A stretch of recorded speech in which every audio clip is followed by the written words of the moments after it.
సంగారెడ్డి జిల్లా Sultanpur JNTU hostel ఫుడ్లో ఎలుక కలకలం రేపింది. విద్యార్థులు తినే సాంబార్లో ఎలుక ప్రత్యక్షమైంది.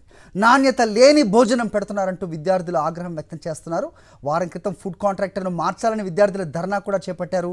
కాంట్రాక్టర్ను మారుస్తామని ప్రిన్సిపల్ హామీ కూడా ఇచ్చారు. అయినా జేఎన్టీలో తీరు మారకపోవడంతో విద్యార్థులు ఆందోళన చెందుతున్నారు. ఇది నాణ్యత లేని ఫుడ్ కాదు, ఇది హానికరమైన ఫుడ్ అనేది ఖచ్చితంగా తెలుస్తోంది. సో ఫుడ్ సాంబార్లో ఎలక అనేది మరి విద్యార్థులు ఏ రకంగా దీన్ని జీర్ణం చేసుకుంటారనేది చూడాలి. అధికారులు స్పందించాల్సిన అవసరం ఉంది. మరి వాళ్ళు ఏం చెప్తారో చూద్దాం. ఘటనపై అప్డేట్స్ మా కరెస్పాండెంట్ దిలీప్ అడిగి తెలుసుకుందాం. దిలీప్, ఏం చెప్తున్నారు? జేఎన్టీయూ అంటేనే ఒక ప్రెస్టీజియస్ యూనివర్సిటీగా భావిస్తుంటారు. అలాంటి హాస్టల్లోనే ఇలాంటి ఫుడ్ ఎలకలు తిరుగుతూ ఉన్నాయి. ఏ రకంగా చూడాలి? ఏం చెప్తున్నారు విద్యార్థులు? అప్డేట్ చెప్పండి.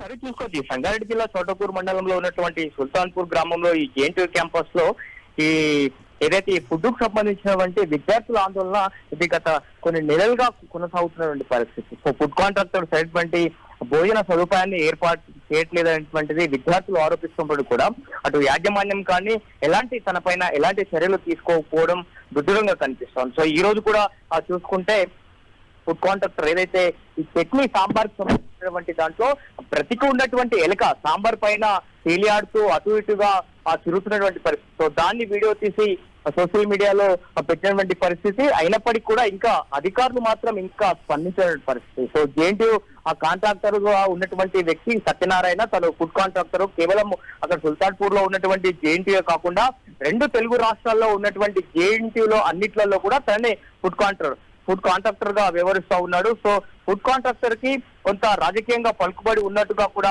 తెలుస్తా ఉంది. సో ఈ నేపథ్యంలోనే రాజకీయ పలుకుబడితో ఎన్నిసార్లు ఆరోపణలు వచ్చినప్పుడు కూడా కొంత రాజకీయ నేపథ్యం ఉన్నటువంటి తన పలుకుబడితో కూడా ఎలాంటి తనపైన చర్యలు లేకుండా కొంత కట్టడి చేస్తున్న పరిస్థితి కనిపిస్తుంది. సో దీనిపైన అంటే గత వారం రోజుల క్రితం కూడా గర్ల్స్ హాస్టల్లో కూడా నాణ్యమైన భోజనం అందడం లేదని గర్ల్స్ కూడా క్యాంపస్ ముందు ధర్నా చేస్తున్న పరిస్థితి. సో అప్పుడు ఎవరైతే ప్రిన్సిపల్ ఉన్నారో, సో ప్రిన్సిపల్ మేము సరైనటువంటి భోజన సదుపాయాన్ని ఏర్పాటు చేస్తామని హామీ ఇచ్చారు. సో ఆ హామీ నేపథ్యంలో అప్పుడు హాస్టల్లో విద్యార్థుల యొక్క ధర్నాను విరమించినటువంటి పరిస్థితి. కానీ ఇదే తంతు ప్రతి నెల కొనసాగుతున్నటువంటి పరిస్థితి. సో ఈ రోజు తాజాగా ఉదయం అంటే విద్యార్థులు ఆ సాంబార్ లో ఆ ఎలుకను చూశారు కాబట్టి అది వీడియో తీశారు. అదే విద్యార్థులు కూడా ఆ సాంబార్ లో ఆ ఎలుకను చూడకుండా ఉంటే అక్కడ పనిచేసేటువంటి వ్యక్తులు ఆ సాంబార్ లో ఉన్నటువంటి ఎలుకను పక్కకు పెట్టేసి అదే సాంబార్ ని విద్యార్థులకు వండించేవారు. అది తిన్నటువంటి విద్యార్థులు అస్వస్థతకు గురే అవకాశం ఉంటుండే.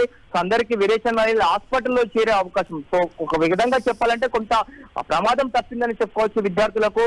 సో ఇది ప్రతి వారంకి 10 రోజులకు ఒకసారి ఇదే తంతు కొనసాగుతున్నప్పటికీ జేఎన్టీయూ యాజమాన్యం కూడా ఈ తంతు జరిగినప్పుడు క్యాంపస్ ని వస్తున్నారు, సందర్శిస్తున్నారు, క్యాంటీన్ ని సందర్శిస్తున్నారు. సో మళ్ళీ తిరిగి నాణ్యమైన ఫుడ్ అందిస్తామని చెప్పి ఒక హామీ ఇచ్చి వెళ్ళిపోతున్న పరిస్థితి. కానీ తీరా చూస్తే వారం 10 రోజుల తర్వాత మళ్ళీ నాణ్యమైనటువంటి ఫుడ్ లేకపోవడము, విద్యార్థులకు సరిపడా ఫుడ్ అందించకపోవడము, అలాగే క్వాలిటీ ఫుడ్ అందించకపోవడము, ఇదే విధంగా కొనసాగుతుంది.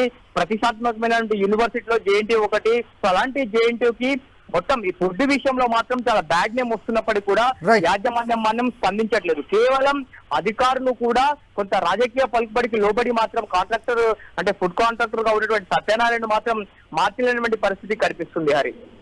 ఓకే దిలీప్.